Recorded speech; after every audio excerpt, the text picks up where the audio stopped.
63? 63, 64. What is that? If you ran that the whole way, what does that come out to? The goal was 13:15 and 13:10, and I believe it was possible, but you know, I had to get my first one out of the way, and I had to learn. And I finished, and I was a little bit dizzy, and I was like, okay, what did I do wrong here? But you know, I'm just not there yet. You know, I'm happy I've been given the opportunity with ASICs to continue, and now that I'm working with Joe Vigil, it's like, okay, this is where I am, this is where they are. It's time to go back and do everything he says and get to work, because as he said, I'm not going to be at my best till I'm 30, but man, I want to be there right now. It's just, no excuses, you know. Well, you're not going to be your best till you're 30, or what do you think? He says I'm going to be on my prime when I'm 30, and I hope he's right, because right now, I'm getting worked. So, the Mexican record, is that something you're going to push off for a little bit while? The national record? I think just with the long season with indoor and outdoor, that the goal is to try to make the final in Moscow in 5,000, and you know, I have a 3K on the 17th, and again, it's just learning, but as Coach said, focus on the races, just do your best, but it's Coach Vigil. He's not going to rush me, he's not going to taper me till I have to go. And is everything, in terms of training, has it been a smooth transition? Well, you know, Coach Hines and Vigil actually had some contact back and forth, and they were both on board. Coach Hines was on board. He knew that come June I was going to go straight into Vigil, so he was kind enough to communicate back and forth with Joe, and you know, the immediate transition I made was, instead of running a lot of miles, I went to 50, and I've been running 50 for the entire year, and instead of jogging 7:38 minute pace as I usually did, I started jogging faster paces, and you know, it's a whole new different type of training, but as Joe said, it's going to take a year or two to adapt, but I feel like I've adapted to the workouts, and I've been doing them on the dot, but maybe I'm working a little too hard, and that probably is what happened today. And you can feel the difference from coaches? I mean, as far as today's race went? Well, the thing is, like, I started getting hurt when we started bumping the mileage.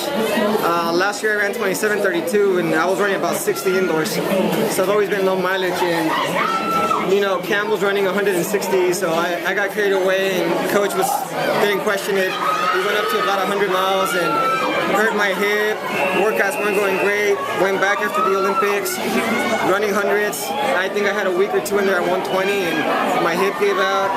So that's when you know, Joe's been very respectful, and he never stepped over like anybody's toes. But him and Hines just met up for lunch, and he's like, just bump him down to 50, see what happens. And you know, 6 weeks of just running 50 miles a week, and I was running 750 again at Husky. So you know, I've been blessed to have people looking out for my best, and Coach Hines was willing to take in a little advice here and there from Joe, and just kind of push me into a smooth transition.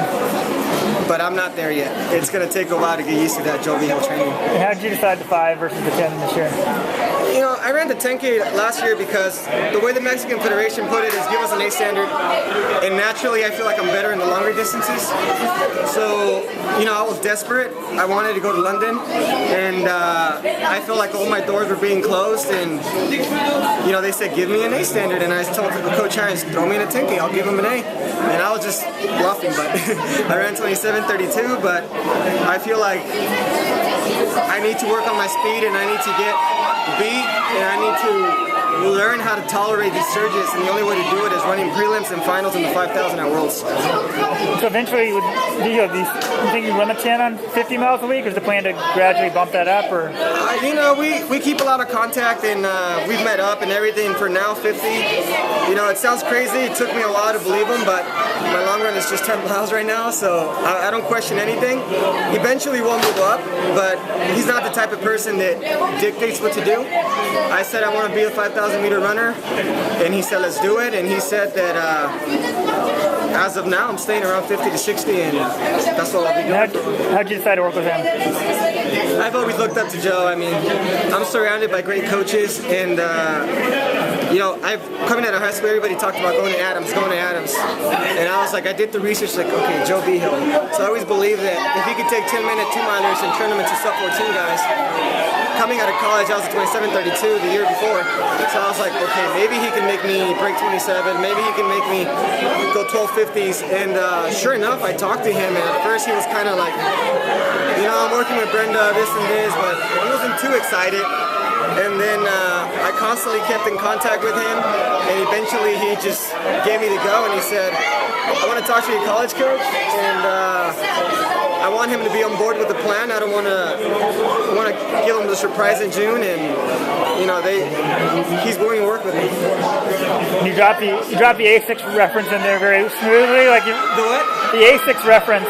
Oh, it was very smooth. I thought it was very well done. You know, what's that like? You're now a professional. I mean, kind of, is that a little bit different or exciting? No, yeah. I mean, you know, talking with my agent, talking with Ray, I was just telling him I'm very like cautious about everything I do, because you know, coming to college, I took the partial scholarship just because I believed in altitude and Coach Hines. And now coming out of this, I was like, I saved up some money, and I was like, if I don't get picked up, that's okay. I'll train on my own till I get picked up. But A6 was just there, and you know, I wanted to be a part of something where I would stand out. Like today, I was the only guy with A6, and then I've seen their gear, and I mean, I'm just, you know, within 2 days after NCAA's, I already had some gear to try out, and just the enthusiasm from them just to bring me on board, and the fact that Coach Vigil works for them, you know, that was another plus. I like to travel and both of us be repping A6. And July 4th, you know, dual citizen, we've been getting shout outs. Oh yeah, no, I mean, happy 4th of July. I mean, don't get me wrong. I run for Mexico, I live in the US, I have 2 countries, and I celebrate 4th of July. Shout out to my family, they're out in the Sprinkles 4th of July parade celebrating, running a 10K, and you know, I wish I could be home, but you know, I have to get to work. What's next? Lausanne 3K on the 17th. That should be more where I can be competitive around the 740-ish, but you know, it's just work, and hope for the best come Moscow. All right.